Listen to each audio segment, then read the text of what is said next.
दोस्तों नमस्कार। Colonel Ajay CEO Ajay astro money group first global astro finance digital channel से आपसे मुखातिब होता हूं। आज 6 सितंबर सन 2025।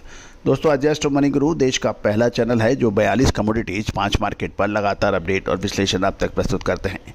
दोस्तों एशिया नंबर 1 कमोडिटी चैनल, आपका अपना चैनल। दोस्तों कहा जाता है कि समय पे मुनाफा वसूली और समय पे बाइंग यानी खरीदारी, ये व्यापार की सफलता के सबसे बड़े फैक्टर हैं। और यदि जिस प्रकार कार में स्टीयरिंग सबसे महत्वपूर्ण होता है, ब्रेक, एक्सीलेटर, बाकी इंजन, बाकी सब इम्पॉर्टेंट है, ऐसा नहीं है इम्पॉर्टेंट नहीं है, लेकिन जो आप कार चलाने में हर क्षण प्रतिक्षण जिसके बगैर कार नहीं चल सकती है, वो स्टीयरिंग उसमें सबसे महत्वपूर्ण है।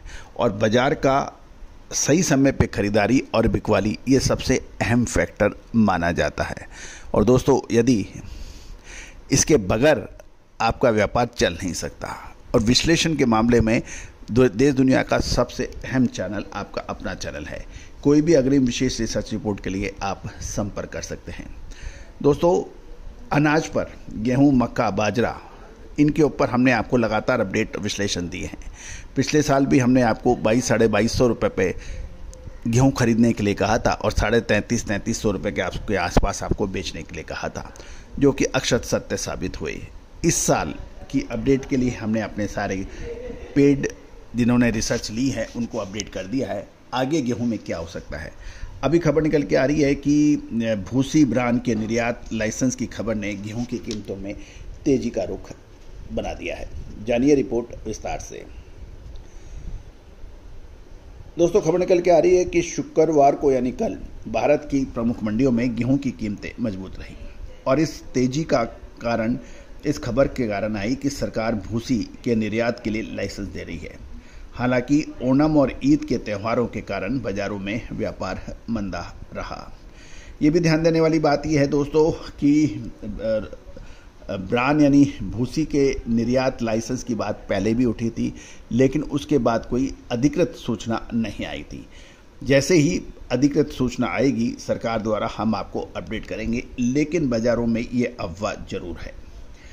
भारत के प्रमुख मंडियों में गेहूं की कीमतों में 5 से 20 रुपये प्रति क्विंटल की तेजी देखी गई।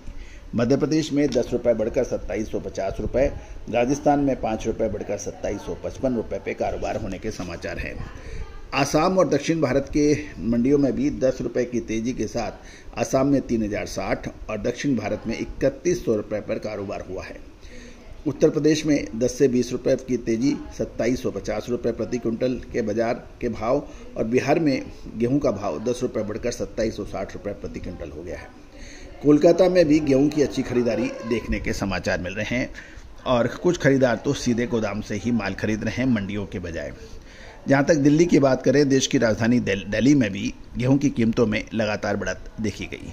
5 सितंबर को यानी कल ये 5 रुपये बढ़कर 2855 रुपये प्रति क्विंटल पर बंद होने के समाचार हैं। और इस सप्ताह मंडे टू फ्राइडे तक 40 रुपये की तेजी है, जो बाजार में गेहूं के लिए एक अच्छा वातावरण या माहौल बना रही है। इससे पहले 22 अगस्त को 2840 रुपये की कीमत के बाद जो 26 से 30 अगस्त के बीच का जो अगस्त महीने का आखिरी सप्ताह था, उसमें कीमतें गिरकर 2815 रुपये पे आ गई थी। लेकिन सितंबर महीने की शुरुआत में नई खरीदारी और कम बिकवाली के कारण कीमतों में लगातार तेजी देखी गई। ये पुराने उच्चतम भाव को साल के पार कर गया है। साथ साथ अधिकांश वीट ब्रांड यानी भूसी बेचने वाले देश वर्तमान कीमतों पर बेचने से अब वो हिचकिचा रहे हैं। हाल में ही बांग्लादेश के लिए 1000 टन का निर्यात लाइसेंस का आवंटित किया है, जो कोलकाता क्षेत्र में भूसी की कीमतों में 50 से 100 रुपये प्रति क्विंटल की तेजी लाने के लिए काफ़ी माना जा रहा है, क्योंकि बांग्लादेश में अभी भी कुछ जगह ऐसी है जहां भूसी तुलनात्मक रूप से अधिक कीमतों पर बेची जा रही है। वर्तमान परिस्थितियों को देखते हुए पूर्वी भारत में गेहूं की कीमतें निकट भविष्य के अंदर एक मजबूती का अनुमान लगाया जा रहा है। दोस्तों ये था गेहूं पर एक विशेष अपडेट। अब महत्वपूर्ण यह है कि क्या गेहूं पे मुनाफा वसूली करना चाहिए, क्योंकि सरकार गेहूं की कीमतों पर बारीक और पैनी नज़र रखी हुई है।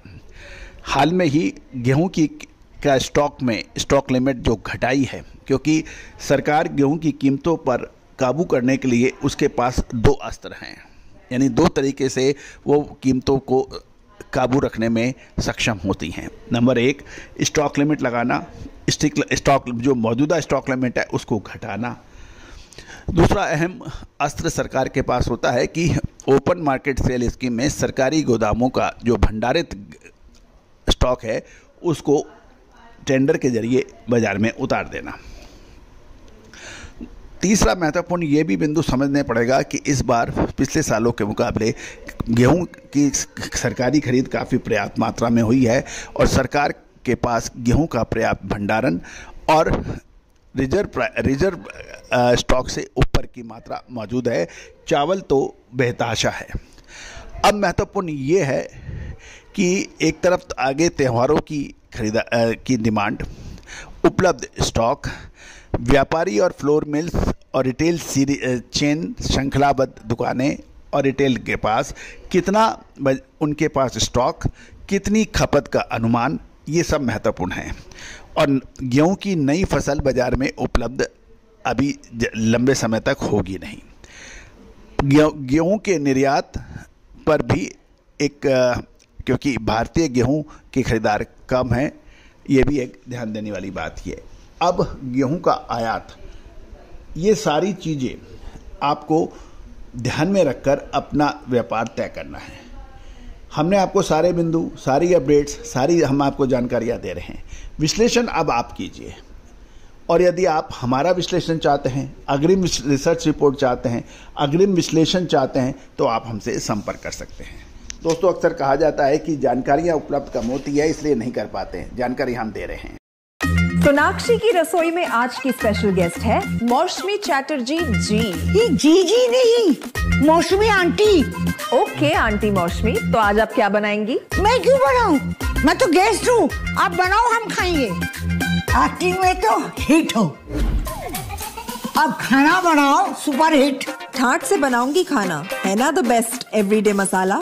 आओ बनाते हैं मसालेदार छोले।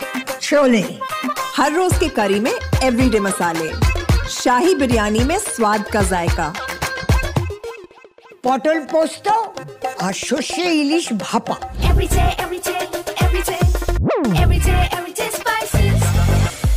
साफ मसाले, खुशबू और प्योर झाग, टेस्ट से भर दे हर जुबान पे स्वाद। एवरीडे मसाले, देश का स्वाद।